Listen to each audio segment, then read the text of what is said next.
O Senhor esteja convosco. Ele está no meio de nós. Anúncio da Boa Nova da Salvação, escrita por Marcos.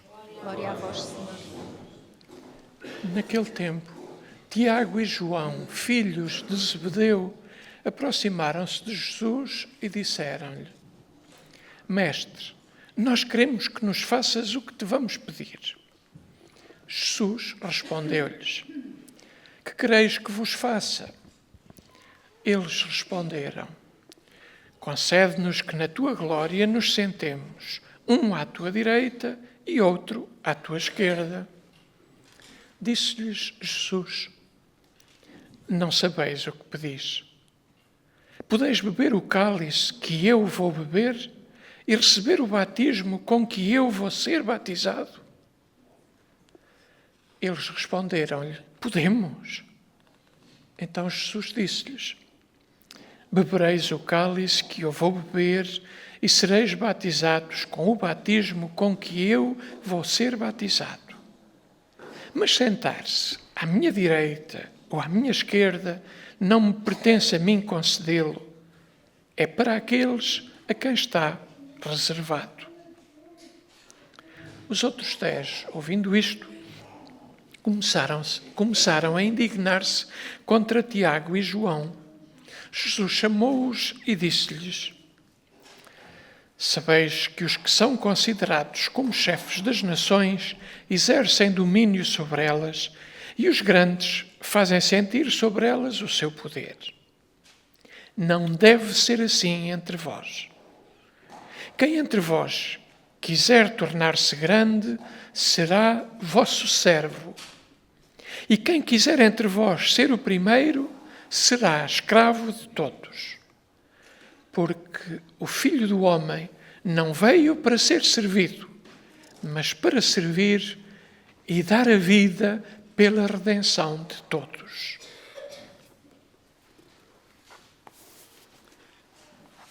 Palavra da salvação. Glória a vós, Senhor.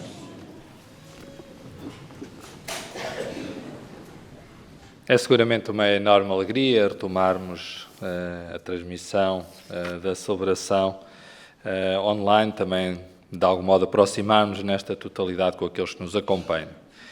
Mas a maior alegria da nossa vida é de facto podermos escutar a palavra de Deus e pensar em que medida é que essa palavra nos provoca, nos convoca e nos anima a continuar o nosso caminho, as nossas missões, as nossas tarefas, a nossa vida de todos os dias. Eu diria que as leituras de hoje têm uma certa atualidade, por um lado, e podem ajudar-nos a pensar a nossa vida. E começa, por um lado, menos positivo. Esta coisa de metermos cunhas, pedirmos favores, tentarmos um lugar melhor, é um bocadinho disso que fala sobretudo o Evangelho. Para poder ter poder, para mandar mais, para ter um lugar especial. Mestre, nós temos uma coisa para te pedir. Sim, um pedido feito frontalmente, pouco muito evidente e sem margens para dúvidas. Mas, ao mesmo tempo, também o Evangelho fala de entrega, de serviço, de generosidade, de vida que se dá até o fim. E, portanto, eu diria que nós somos esta tensão, e essa é a primeira reflexão que eu fazia para nós, que é, no fundo, as leituras falam de nós, da nossa vida, das nossas tensões interiores, de algumas das nossas preocupações, de algumas das nossas motivações. Então, eu diria que em todos nós, em cada um de nós, há um potencial enorme de bem e há também uma enorme fragilidade, um enorme limite. Por um lado, todos nós queremos e gostamos de atenção, de cuidado, de destaque, de um lugar porventura especial, de poder, de estatuto, mais ou menos evidente ou mais ou menos explícito, e por outro lado, também todos nós temos capacidade para dar vida, sermos generosos, estar ao serviço, de entrega. Eu diria que essa é um pouco da nossa balança cá dentro. E Jesus hoje então tem que gerir um pequeno conflito naquele grupo, no grupo dos 12, nos discípulos. E diríamos que era um pequeno conflito de poder, mas faz com paciência, Às vezes nós não temos muita paciência no dia-a-dia por razões múltiplas, andamos cansados, já não temos paciência para mais nada. Jesus, se calhar porque não era casado e não tinha filhos, não é por causa disso. Jesus tinha ainda aquela paciência que nós lhe reconhecemos no texto bíblico. E vai respondendo ao seu estilo, ao seu modo. Então, Jesus não começa por criticar, por dizer, que pergunta sem jeito nenhum, olha que pedido, desculpem a expressão, que pedido estúpido, que coisa que vos passa pela cabeça. Podia ter dito isso, mas não, agarra na pergunta e aproveita a pergunta e o modo como se coloca aquela pergunta para fazer caminho. E isso eu diria que é uma pedagogia divina, uma pedagogia profundamente humana, por isso divina. Então a questão não está tanto em ter poder ou em não ter poder. Muitas vezes nós podíamos colocar a questão de hoje, dizer, pois, somos totalmente contra o poder, não queremos poder, as pessoas que estão no poder são todas más, e portanto os maus estavam nesse lugar e os bons eram os que não tinham poder. Imaginem essa leitura que porventura alguns irão fazer durante estes dias. Mas não é isso. O que está em causa não é ter ou não ter poder. Também não está em causa em procurar ou não o poder. O que está em causa verdadeiramente é o modo como nós exercemos o poder que temos. Toda a gente tem poder. Quem é pai tem poder em relação aos filhos. Há um poder que nos está, quem é professor, em relação aos alunos, os mais velhos, se calhar, em relação aos mais novos, lá em casa, os irmãos. Não sei, temos todos um poder. Todos temos poder. O poder de fazer, o poder de convocar, o poder de fazer coisas à nossa medida, nos nossos contextos, nas nossas circunstâncias.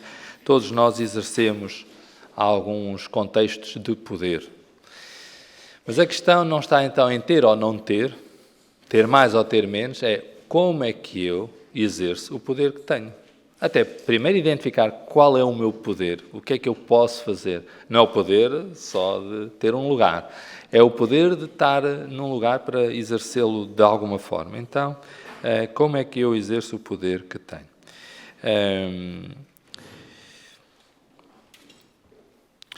Alguns de nós até podem pensar, mas eu também não tenho poder nenhum, ou tenho pouco. Mesmo esse pouco poder pode ser usado perversamente. Portanto, não é uma questão, volto outra vez a dizer, de ter ou não ter poder, é o modo como nós exercemos o poder. E eu acho que é muito importante ficar claro, penso que é claro para nós, mas reiterar, sublinhar, que o cristianismo não promove nem defende a miséria. Não é um objetivo de vida para um cristão ser miserável. Também não diz que poder é pecado. O modo como exercemos o poder é que pode ser e é questionável. Também não nega a importância e a relevância da política e dos políticos. Também não é contra os empresários, não é contra as pessoas que têm dinheiro. O cristianismo não é contra isso. Já podemos dizer que o cristianismo é contra, claramente, a exploração. Claro que sim. O abuso sobre os colaboradores. Claro que sim. O abuso de poder. As pessoas, ou o uso das pessoas, para os nossos próprios fins e interesses. O cristianismo, claramente, é contra o nosso egoísmo. Até na relação com a natureza, o modo como nós usamos os recursos naturais, exploramos esses mesmos recursos. Sim, mas não é uma questão de poder, é de como nós exercemos esse poder, cada um no seu contexto. Então, o que é que nós ouvimos no Evangelho? Recordam-se, 2 irmãos, Tiago e João. E como irmãos, homens espertos e atentos, o que é que eles foram fazer? Foram pedir um lugar especial no céu. Bem, não foram só pedir um lugar no céu, foram pedir um lugar no céu e logo à direita e à esquerda. Tipo ali logo vice-presidente, presidente adjunto, vice-diretor, ali logo um lugar encostado à direção principal. Portanto, para aí o ministro com as pastas maiores e melhores. Então, foram pedir a Jesus, podiam ficar um à direita e outro à esquerda. Também é bom, porque a direita e a esquerda ficam logo toda representada. Podiam ter pedido os dois para ir para a direita ou os dois todos para a esquerda. Não, foram equilibrados. Um para a direita, outro para a esquerda. Também não foram exigentes, podiam O João podia ter dito, eu quero ficar na direita, e o Tiago dizer que ficava na esquerda, não sei se é assim, mas não pediram nada, só disseram, já não foi pouco, pediram para ir para o céu, que já não era pouco, e depois pediram logo um lugarzinho, um à direita e outro à esquerda. E, portanto, imagina o orgulho daquela mãe e daquele pai, que é deixarmos os nossos filhos no melhor lugar. E se calhar até foram eles, olha, vocês que andam lá ao pé do Senhor, vejam lá se conseguem um lugarzinho, em vez de andarem para a frente e para trás, já lá andam há tantos anos, os pais a querer o melhor para os filhos e a dar-lhes boas ideias. Então, os outros discípulos também não têm uma atitude menos interessante. Porquê? Ficaram cheios de inveja. Provavelmente algum a pensar, anteciparam-se. Também tinha a mesma ideia e estes anteciparam-se. Claro, como já não ia tempo, reclamaram, disseram que indignação, este pedido, manifestaram completamente essa indignação perante tal pedido. Talvez por ciúme, talvez por inveja, outros a pensar que aquelas duas pastas do poder já estavam ocupadas e, portanto, como se atrasaram, já só tinham direito a pastas menores. E então, como é que Jesus responde? Responde de uma maneira simples, mas profunda. Bem, na lógica do mundo, as coisas poderiam eventualmente funcionar assim. Mas entre nós, é de outro modo, não é desse modo.